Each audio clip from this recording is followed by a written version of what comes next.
think about when we were 20 something and getting into our first job. And I can't even imagine. Yeah, what was my first real my first job? real job was a teller. Are you talking like after high school or college? Like that? Yeah, That what's a I real mean, job? your first full-time 40-hour paying job where you were either hourly. I was not salary until I was 46 years old. Thank you very much.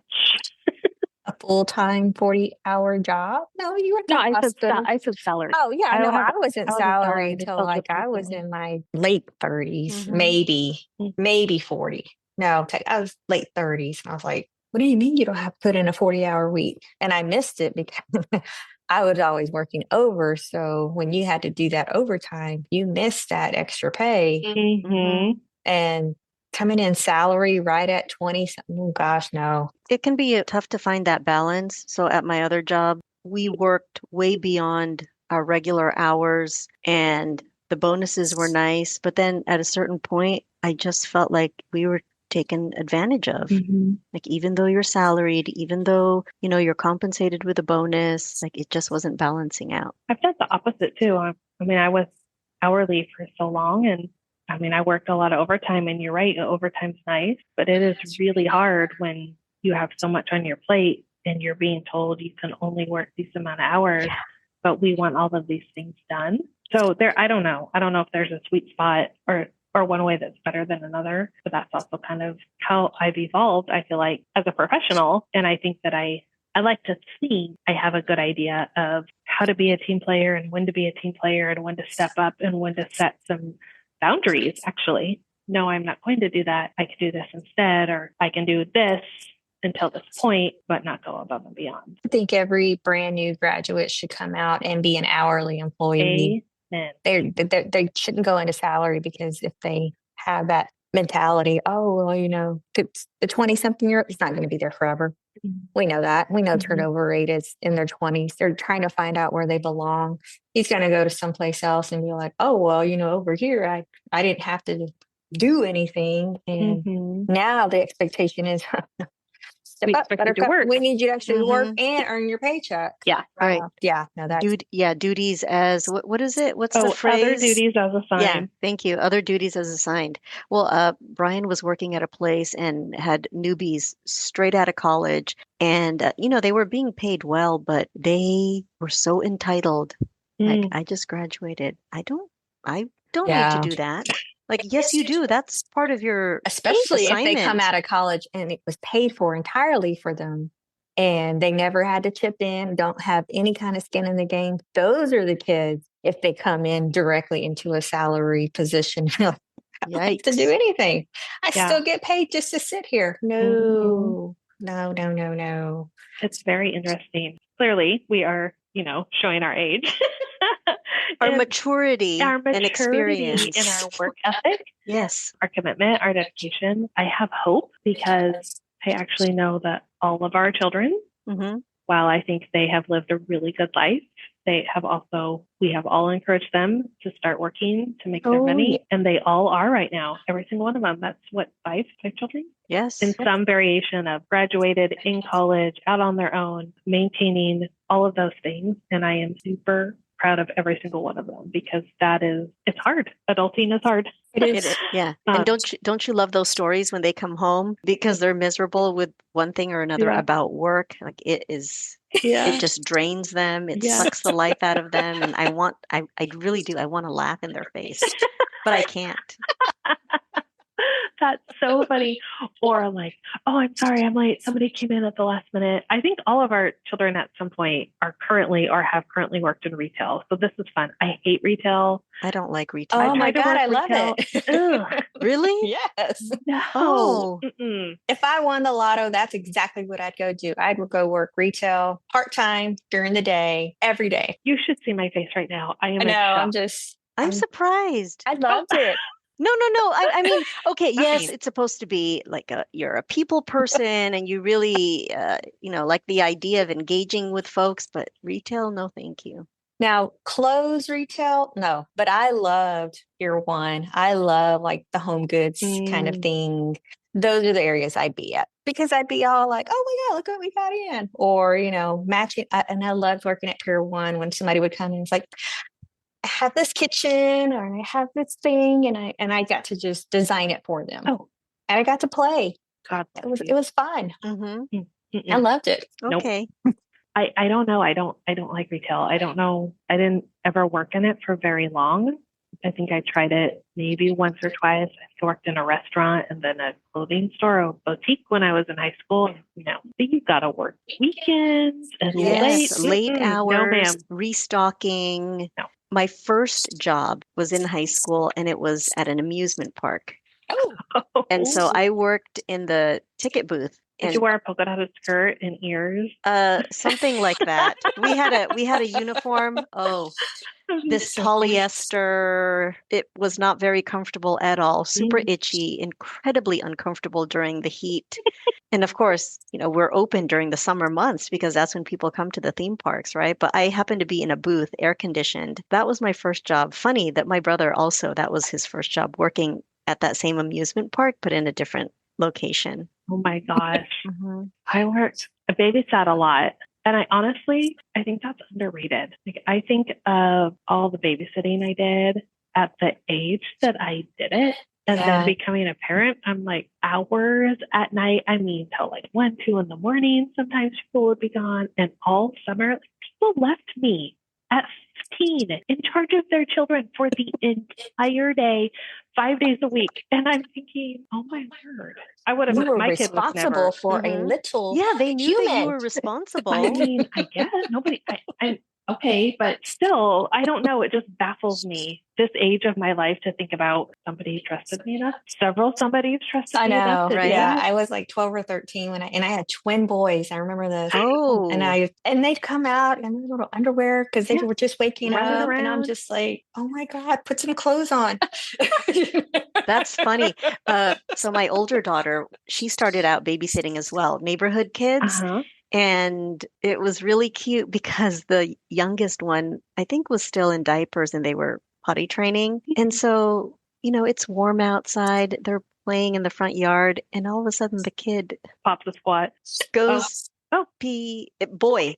Oh, yeah. Oh, they love that. They love to be He free. waters the yard. Mm-hmm. It Yeah. was just funny. It is hilarious. One of the first experiences. But yes, I mean, to think that at that age, that's what you're dealing with. I mean, so I distinctly remember I was not 16 because there was no car. And my best friend lived in like a neighborhood close enough to where I was babysitting that we could walk to each other's house. This girl that I was meeting, she was my sister's age. So she was only about 3 years younger, so it wasn't like it was a baby. We walked and walked that summer, man. We would walk over to my friend's house and do stuff, or my friend would walk. I mean, miles, people. What the heck? Yeah. If I told my son to go out and walk to your house, he would look at me. Oh, yeah. Like I had 3 heads. We walked everywhere, Yeah. rode our Or bikes bikes. everywhere. Yeah. Well, actually, in the neighborhood before this one, my girls walked quite a bit. Okay. Yeah, it was nice. Yeah. They had friends in the neighborhood. I think I worked maybe at a restaurant as a hostess. I think that was short-lived. Dislike as well. Not your gig, huh? No, you see retail, not my thing. And then I think I worked in a doctor's office. Is that where it started? Your appreciation for that field? I don't think so. I mean, maybe. Mm-hmm. I don't know. Then I worked for a construction company. So that's my boyfriend's family. I was like, okay. Hammer and girl, you know what? One summer they thought it would be a good idea. They did earthwork and utilities. So companies that dig the trenches, lay the pipe, sewer, water, all that kind of stuff. They thought it would be a good idea to have their own employees to be the flaggers, the stop and go people. And so I was like 19. I was a baby, 18 or 19. And so they paid for me and then his sister. We went to flagger school. Do you know how much those people make? I mean, this was a long time ago. And when I did that, when I flagged for them on the street, I was making like, I want to say $60 an hour. No. It could have been 40, but it was a lot of money. Yes. Stand there with the flag and tell people hello. Well, people yeah, you're out in over. traffic. Yeah. That's a good experience though. Yep. Nobody believes it because I am a princess, girly girl. I don't like to be dirty or sweaty, but let me tell you, Put her in that orange vest and she's golden. Girl, tell me you're gonna pay me $60 an hour to stand there and flip a sign, and I am your girl. I probably need more now, but at 19, that was good money. Yeah. Wow. And I don't remember what happened. I started at 15. We were getting paid in cash under the table, but that was fine. Because Hold on, I missed something. Wait, what were you That sounded doing? illegal thing. Yeah, That did what were not you sound doing right at at all. 15? legally, you were not allowed to to work Oh, Okay. but at the age of 15. at a but company or anywhere. Yeah, because you had to have a W-2 or You could only 40. work a certain amount of hours. Well, you couldn't. Nobody would employ you at 15. No, you had to get some sort of written thing from the high school. I remember we did that. You Mm-mm. had to get a permit from the school Not or here in something. New Zealand. They Oh, do gotcha. things different here. We're All not the right. West Coast anymore. I hear you. You're not a Westerner. So. Yeah. I worked the ball fields, which I was out the ball fields anyways, in the concession stand. It was Okay. cash. So we knew the person who was running the organization. And when I hit 16, I was like, gotta get a job for the summer. So I started a little before school letting out. My first job was Mr. Getty's Pizza. I was the cashier. And then that also meant making pizzas, taking orders, Mhm. everything. So everything that was kind of upfront. I was not allowed to play with the oven. However, if a pizza went in and I needed to take it out Right. because it was needed for the buffet, I was allowed then to pick up the large spatula and take the pizza Okay. out. You couldn't get in front of the oven, but they wanted you to manage all the money behind the till. I know. Doesn't seem right. 16, 17 was another summer job. I worked at the Boys and Girls Club. I was the receptionist there. That was a summer just because I was a part of the club with a leadership group. I knew the manager and he's like, hey, you can work the front during the summer, which was nothing because the kids came in the summer. You signed them in, you answered the phone. You had to call parents to come pick up their kid because they got sick or something. They forgot them. So that was really just a summer job. Sorry. They would never forget their kids. No. And then the following years when I really started getting, so I worked at the theater for a little bit and then I got into retail and that's where I fell in love for it. So I worked in retail. That was Mervyn's. I remember Mervyn Yes. open. So and then that's when they started doing Black Friday. So I got to experience all of the craziness with the people Oh. lining up. I remember Mervyn. It was a California. Wasn't it a California Mhm. franchise? My grandmother would shop there all the time. Loved And, it. Oh my gosh. I just have these memories walking in there with my grandma. That was our store. Everything we needed because everything was there. Jewelry, Yep. Oh, home, yes, everything. shoes. Mhm. All of my clothes were coming from Mervyn's. I mean, I have replaced it with Kohl's. I So remember true. I do love Mervyn's. Kohl's. Yeah. Yes. I'm a very Mervyn's. dedicated. Incredible how we still I remember know. that It ad, was one right? of the best commercials of all time. Uh-huh. Then that was, Than the bank, maybe? yes, because I was transitioning. That's when I had Desiree. And I was like, I gotta have a full-time job now. And it probably needs to be during the day. Mhm. No evenings and weekends. No evenings and weekends. So then that's started off part-time at the credit union. And then I was able to get on full-time like within 4 months. I could see you going back to something more retail-ish I in a loved higher retail. capacity. What are you going to do when you win the lotto? I'm probably still going to work because I need something to do. Oh my Mhm. So I can't say that I will. I gotta be busy. I cannot be. I doing would like to travel and I want to travel too, experience which is why I want to do all it this- part time Mhm. during the day, my hours. I don't mind a Saturday or even a Sunday every now and then. I don't want to close, so I've given my time for all of that. I did. I enjoyed helping people, greeting people. Now, I did not enjoy our Pier 1 days where we had rotating shifts and we're like, you're going to be a door greeter for 4 hours. Gosh, what do we Oh. do for 4 hours? That's a thing? That was the thing. Yeah. You were assigned areas, and I was like, I don't want to be a door greeter. I mean, I don't mind being a greeter at church once every 3 months for like one service, but that's about the extent of my greeting. for a capacity. 4-hour shift. Hi, how are you? Welcome in. Hi, welcome Hello. in. Can I tell you about our things today? Have you applied for our credit card? Let me tell you all the perks about applying for our credit card. Absolutely not. Nope. I hated pushing that credit card I would not do it. No, thank you. because then if you pushed it at the door and then they took it out at the counter, you don't get credit for that unless you signed your name to that application and they turned it in. Before I worked in healthcare, I worked in the mortgage industry.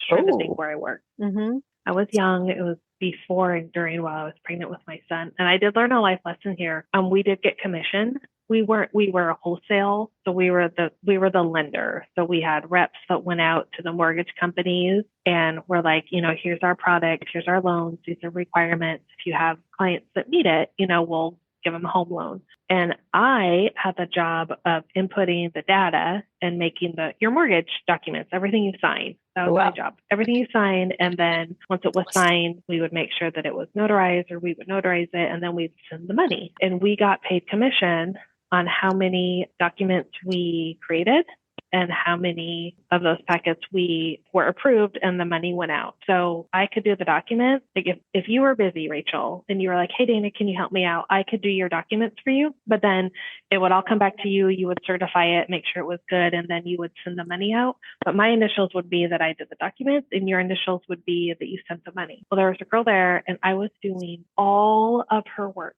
because I was the newest person. Because I didn't have as many customers, and she was going back in and changing all of them to her. I mean, and this went on forever. I didn't know. I was young and a baby and didn't realize it was a thing. And so when they caught her, and she totally knew what she was doing, 100%. And that mortgage boom, we had this goal and all these things. I mean, there were months where I was doing like over 100 documents, and that was with her changing mine. So I can't even imagine how many I would have been doing. Oh my God. And they were like, oh, well, we're sorry. If you can remember the names of the one. Oh, come on. How are you going to know? That sounds awful, though. But I'm just thinking, like, kind of like we were talking, you're new and you're young and you don't know, and you just learn your lessons along the way. Yes, a lot of life lessons. Right. We all know that would never happen now. Somebody's head would roll and I would just be hanging out until they gave me the money. But back then I was like, okay. I mean, they said they can't do anything. So I guess lesson learned. I never helped her again. That's for sure. Okay, at least you knew that. Yeah. So what were some of the life lessons you learned, especially in your 20s? I'll tell you one like right off the bat. Work? Yeah. Oh, yeah. Go ahead.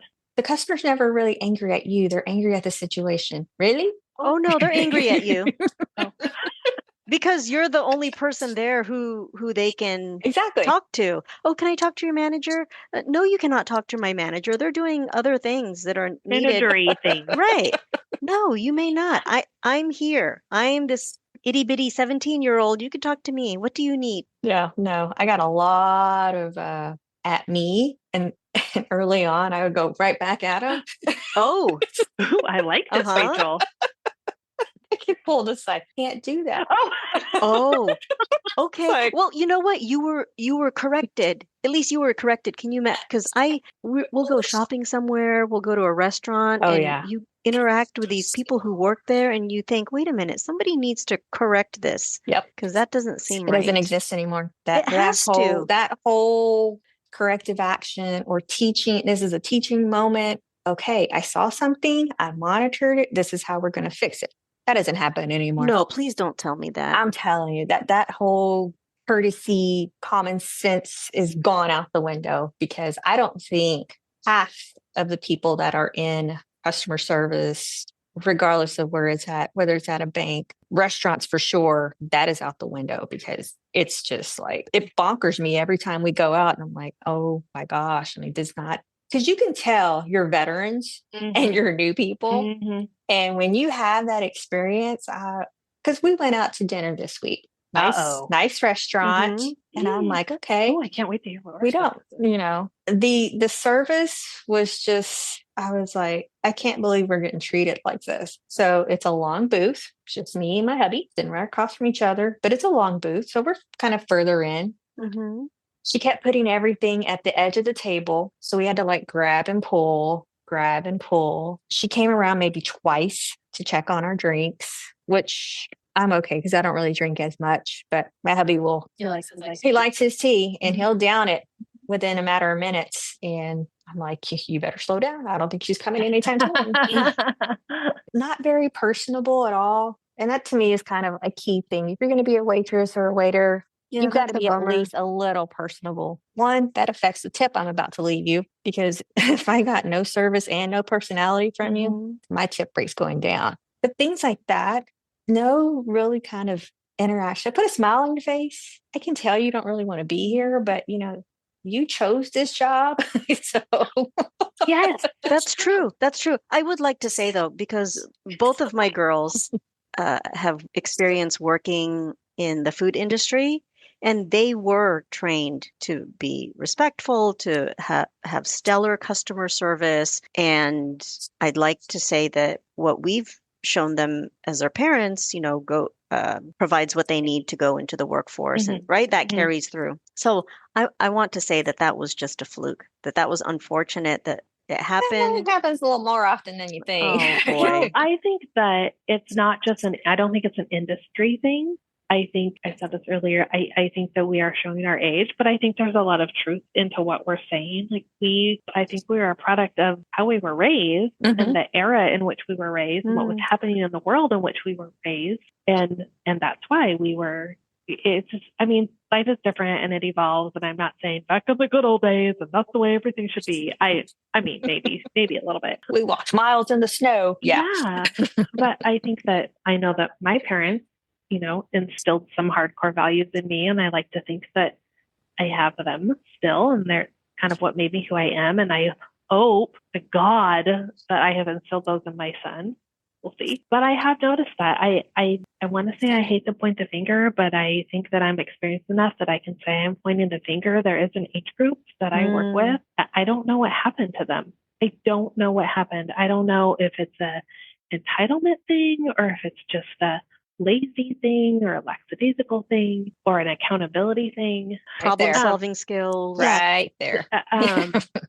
I think that if you get into a situation, so I'm coming at this from a professionalism, a business, a corporate, kind of that kind of mentality. I had no formal education. I mean, I didn't get my college degree until 3 months ago? Something like that, 2 months ago? I don't remember. I just graduated. Everything I did and learned, I learned on the job. Like how to type, how to use a spreadsheet, how to give customer service, how to treat people, all of that. So I am 100% a hands-on person. Now, I'm not saying that there's no value in education or anything like that, because there is. I think, though, you need to be open to it. And if you walk into a situation, like you said, thinking, oh, I'm this educated person or I have a degree in X, Y, Z, it means I know everything, then you're never going to get very far. And that has been my experience. For sure. I had a manager of mine. I had this interesting experience where I worked with somebody. I finally got to this place in my life where I feel like I was like at the peak of my age, and now I'm on the downhill side. I'm always going to be like the old lady in the office. Well, you're a cute old lady. I'm the one that's like, when my kids were little, I remember. It's totally me. But I had somebody tell me once, well, the customer's always right until they're not. And I didn't have words for him. And I said, well, I think there's value in being heard and listening. But if somebody's coming at me sideways or they're yelling or cursing at me, they are not right in that aspect. Now, their point to what they're saying or what has upset them, again, may have value. And then he looked at me like I had three heads. And I thought, oh, we're coming at this very differently. And we are not the same person. Mm-hmm. And I'm going to waste my breath if I try to explain this to him. Was there an age difference? 100%. Okay. Not a big one. I would say 10 years, maybe. I mean, I don't think that's huge. Yeah, no, for sure. I definitely think this 10-year gap between where we're at and where those 10 years younger are, you can definitely tell the difference of either maturity, skill, accountability is a big one. Because they were never held accountable. Right. A lot of them were given entitlement. And so we're kind of in this, I think you and I are really in this little stuck place right now where we have the knowledge because we grew up that way and we were taught things differently than what those this much younger group have been exposed to. And I think fortunately for like our kids right now that are in college and even like the high schoolers, they're being exposed to what we may have gotten 20 plus years ago, because they're now bringing back into the trade skills, the kind of common sense of how things, I think because our generation has stepped up because they're now in the teaching mode. Yeah. We're now the directors and the teachers and the leaders and the mentors. That knowledge is being passed back down to those kids. Unfortunately, we do have that gap. I'll just say it's the millennials who may have missed that knowledge transfer somewhere. And it's a generalization, not everybody. Oh gosh, no. But I will tell you, I am speaking from my heart directly, and things are happening in real time, people.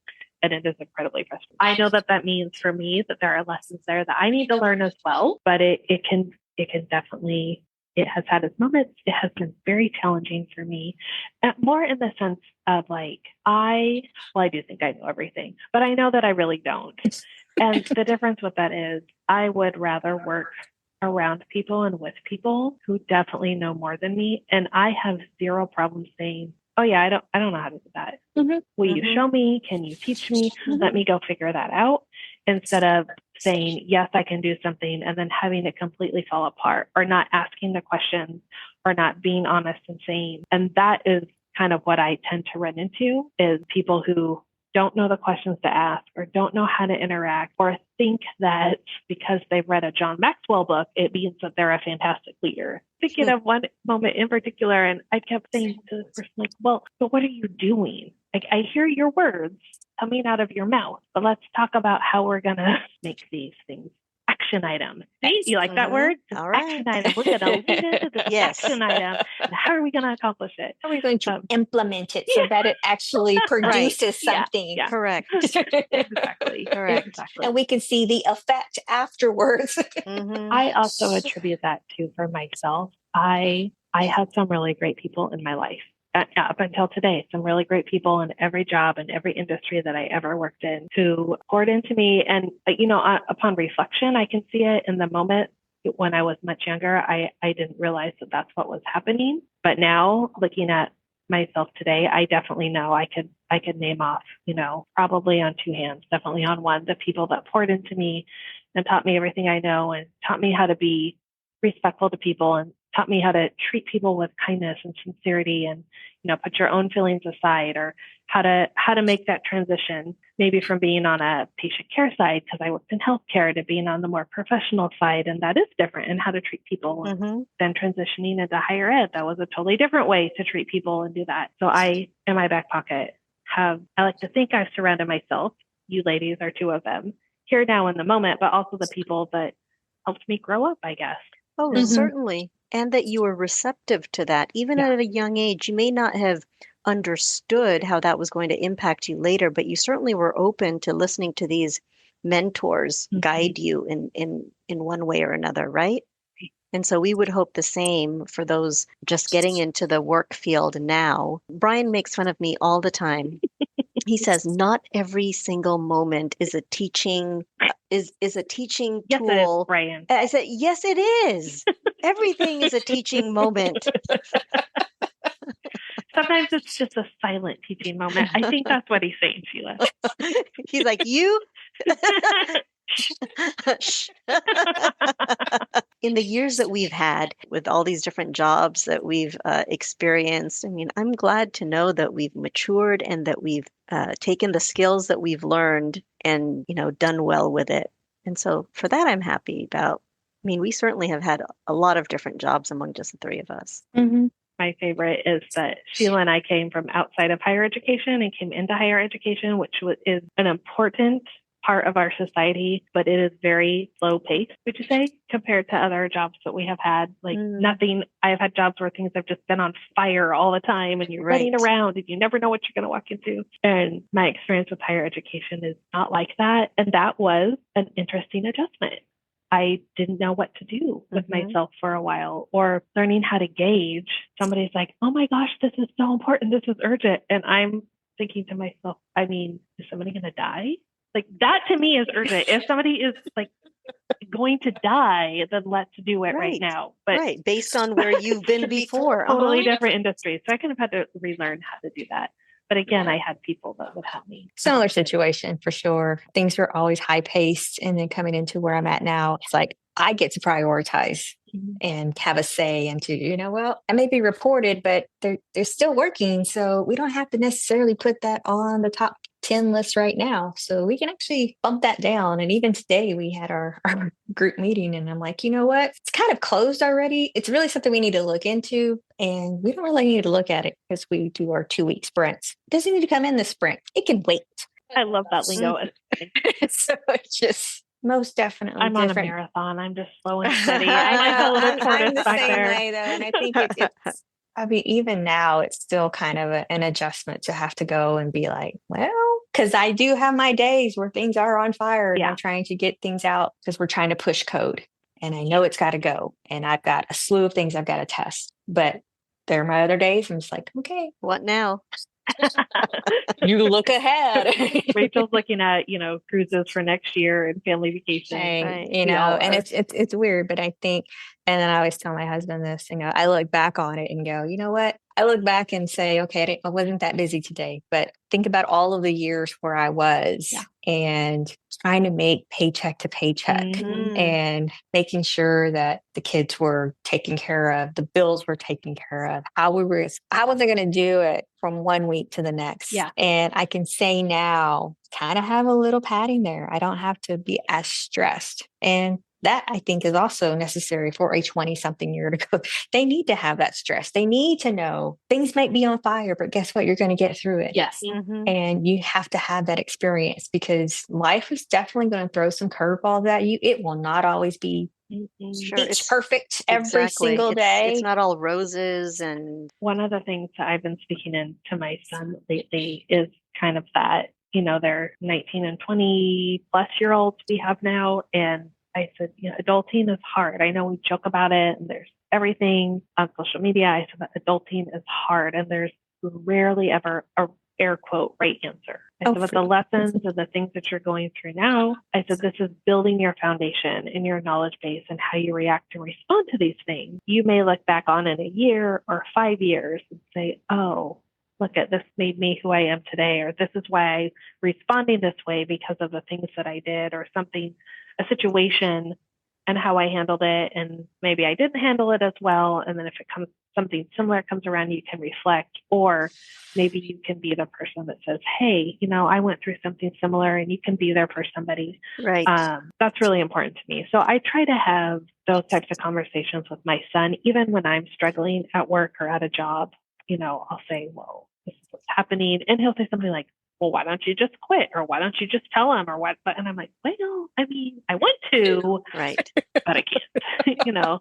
We also are still respectful. So we need to address those things in a respectful type of way at all times.